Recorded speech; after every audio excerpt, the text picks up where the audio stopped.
tendência, que a gente, se é que a gente pode dizer assim, aqui no Piauí.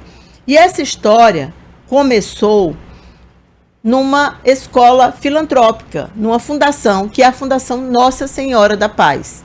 Lá, eu lembro que a gente fez diversas reportagens aqui na Rede Meio, quando ainda éramos Meio Norte, em que a gente mostrava o surgimento desse esporte. Quadras de badminton começaram, aí você inicia todo um trabalho que se espalhou pela cidade. Hoje, a gente tem uma federação de badminton e a gente conversa agora com o presidente dessa federação, que é o Ederson Luiz Barros. Ederson, a presença da Juliana é um símbolo de como esse trabalho no badminton rendeu frutos, que, aliás, é um exemplo. Eu acho que a gente também tem isso no judô. Né? Então, tem duas modalidades, ambas olímpicas, inclusive com medalha, tivemos com a Sara Menezes, que chegaram às Olimpíadas. Então, olha como tem saída. Né? Eu acho que o badminton mostra a saída possível para que estados que não têm nenhum histórico de participação olímpica ou sequer de histórico de esportes, pare de insistir em determinadas políticas públicas e se foquem em algumas. Vamos falar então do badminton, como tudo começou. É uma alegria muito grande a gente vir hoje. A gente agradece. Bom dia. A gente vir falar da Juliana, a gente vir falar desse projeto, né? Desse projeto, sonho, né? Eu acho que a Juliana é um símbolo do projeto. Sim, dessa grande ousadia. A gente, enquanto piauiense, a gente ousou a sonhar em ter uma atleta olímpica dentro da modalidade do badminton. E esse projeto, né, na Fundação da Paz, ele tem transformado vidas. A gente chegar na Fundação da Paz e ver o quanto aquele bairro é impactado, quanto que crianças ousam a sonhar, querem ser como Juliana, querem ter essa oportunidade também. Então, é fundamental a gente fortalecer esse grande celeiro de esporte piauiense, não somente no badminton, tênis de mesa, no judô. A escola tem uma potencialidade incrível e hoje a gente está cheio de orgulho pelo feito da Juliana, dessa grande ousadia. Foi a primeira mulher a conseguir uma conquista, né? A gente sabe, vitória, né? Uma vitória. A gente sabe que o badminton, a grande referência são os atletas asiáticos, mas uma brasileira, uma piauiense, ousou sonhar e foi lá para entrar na história. Ela foi a primeira mulher a conseguir uma vitória. Até então a gente não tinha realizado esse feito. Então a Juliana é símbolo dessa grande conquista, de algo que foi sonhado lá em 2011, quando aquela atleta bailarina ainda, a Juliana primeiro iniciou no balé, e vendo aqueles passos, aqueles pulos dela, alguém foi lá, não, essa aqui tem potencial, né? E foi fisgada para o badminton, e desde então ela começou já a trilhar suas conquistas. E para chegar na Olimpíada, foram muitas conquistas no Brasil e conquistas internacionais.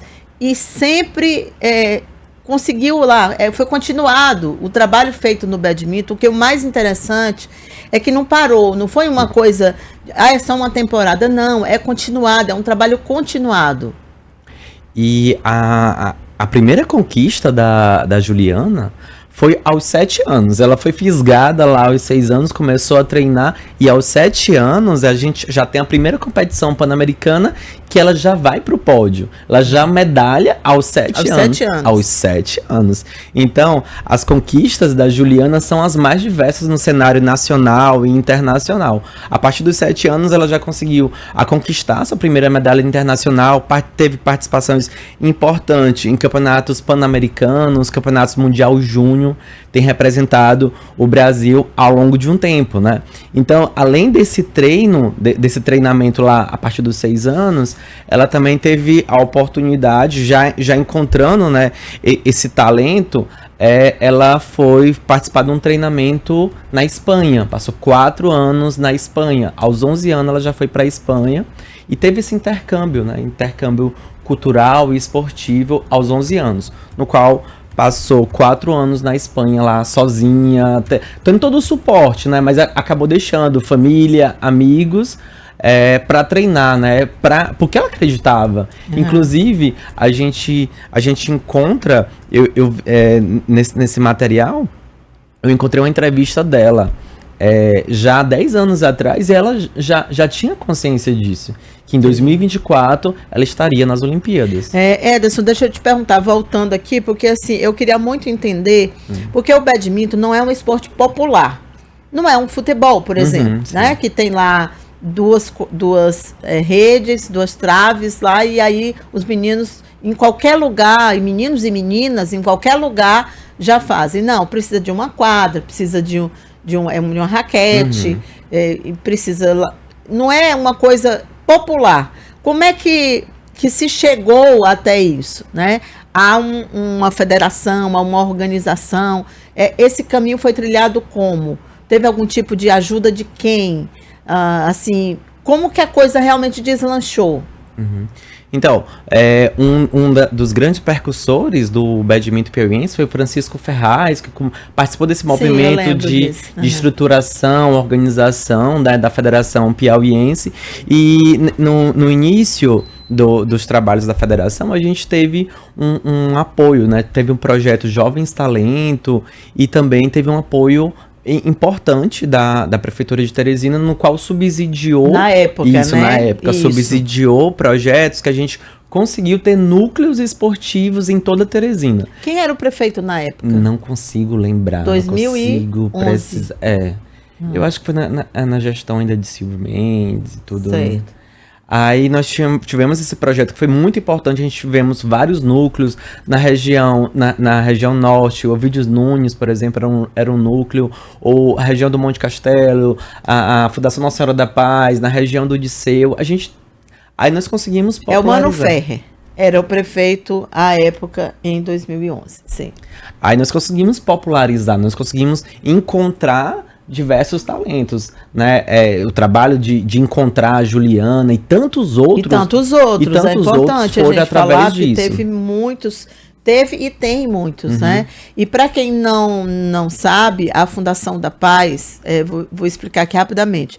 A Vila da Paz surgiu de uma ocupação de terra, foram as primeiras ocupações de terra em Teresina. Havia, na época, um grande movimento, um déficit habitacional gigante. Essa ocupação começou, depois as pessoas se fixaram ali naquela área. E a Fundação da Paz é muito fruto do trabalho, vocês também já acompanharam aqui, do Pedro Bausi, o padre Pedro Bausi, que foi responsável por criar aquele espaço. E aí, sim, teve o amparo da gestão pública, no sentido de que ajudou, algumas prefeituras ajudaram, e aí o esporte é uma das vertentes da fundação. Aí, esse projeto, né, esse subsídio que a prefeitura deu, né, foi foi extremamente importante. Mas vale ressaltar que depois nós não tivemos uma renovação. A gente não conseguiu encontrar outras Julianas. Nós não conseguimos ir até outras Julianas, outros atletas, né, Francieltos, né, Fabrícios. A gente não conseguiu encontrar e ir Por quê? Porque não teve mais esse apoio, a gente não teve a renovação. Aí a gente tem uma certa descontinuidade nesse projeto por não ter tido esse apoio. A federação, né, em meio a alguns apoios com a confederação, a gente tem tentado, né, fomentar projetos menores e tudo, mas é um desafio muito grande. Sem o apoio, sem o incentivo, a gente não consegue encontrar outros talentos. É importante se falar que a Juliana hoje está com uma grande vitrine e a gente precisa parabenizar ela, mas é fundamental a gente ter um olhar que é necessário, sim, cobrar mais investimentos, porque a gente não quer somente a Juliana, a gente quer tantos outros atletas nesse cenário, e nós temos o potencial. Nós mostramos, enquanto piauienses, que nós temos potencial para levar tantos outros. Com certeza, esse foi o motivo da entrevista, de convidar você para a entrevista, exatamente fazer essa cobrança, porque essa vitrine que é a Olimpíada de Paris, ela tem que servir para isso mesmo. quando você tem um estado que consegue fazer um atleta que sempre viveu aqui, sim, ela teve esse período fora do Piauí, claro, todo atleta treina em melhores condições, isso é natural, da excelência para um atleta. Nem devia, né? Porque devia as condições todas estarem no lugar onde a pessoa sempre viveu. Mas já que é assim, ela foi para lá e tal. Mas e o esporte que aqui começou e que fez a Juliana surgir? Como é que ele está? Né? Será se realmente lá atrás, aquela prefeitura, aquele poder público, ele esqueceu o badminton? Então é hora de corrigir essa rota. É hora de corrigir essa rota e perceber, aproveitando toda essa visibilidade da Juliana. Hoje, você pode me dizer quantos jovens, adolescentes, crianças também, hoje treinam badminton, estão aí ligadas de alguma forma à federação? Hoje nós temos 5 clubes ou entidades filiadas à nossa federação. Nós tivemos os Jogos Escolares agora e a gente pôde ver esse começo da expansão do badminton no cenário estadual, porque antes nós tínhamos uma prática apenas no eixo Teresina, mas a gente conseguiu já perceber que a gente precisa chegar lá enquanto federação, enquanto poder público em Barras, em toda a região de Cocais, Barras, Piripiri, Água Branca também já tem alguns atletas. Aqui no sul, né? Isso. Ali ao sul, nós também já tivemos alguns núcleos querendo se iniciar uma certa formação. Então nós temos uma demanda para expandir o badminton num cenário estadual. Eu acho que um desafio também é esse, é a gente sair dessa esfera do badminton apenas da capital, mas também se desafiar e expandir esse badminton a nível de todo o estado. E a gente precisa de um apoio. A gente, enquanto federação, sozinho, a gente não consegue chegar em todos os municípios. Não consegue. Então, o equipamento, o custo desse equipamento, ele é caro, barato? É simples de achar? Hoje em Teresina, ele ainda é um custo elevado. Eu não digo elevado, né? Porque, por exemplo, Mas para quem é muito pobre, sim, às vezes não tem uma chuteira. Sim. Né? Para treinar? Isso é um desafio. Tênis por isso que a gente precisa subsidiar, né, e investir. Mas ele tem um custo elevado, sim, para essa realidade. E principalmente o perfil dos nossos atletas são de região periférica, são de escolas públicas. Nenhum desses alunos foram encontrados em grandes escolas, foram em regiões periféricas. É importante se ressaltar. São de regiões periféricas, são de alunos de escola pública. É o grande perfil dos principais atletas, não somente da nossa modalidade, né, das mais diversas modalidades. Então a gente precisa chegar lá com material, com apoio, né, com todo o suporte necessário. Bacana. E essa característica é muito interessante. No Piauí, o badminton é praticado principalmente por meninos e meninas mais pobres, que vêm das famílias de baixa renda.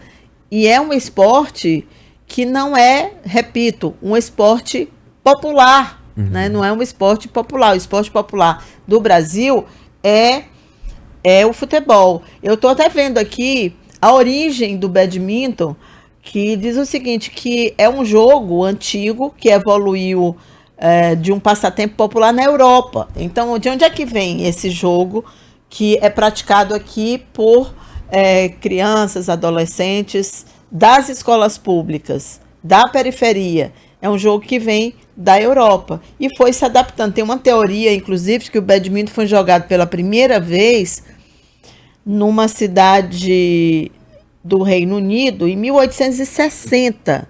E aí, a propriedade do Duque de Beaufort, que teria sido o primeiro a praticar, era Casa Badminton.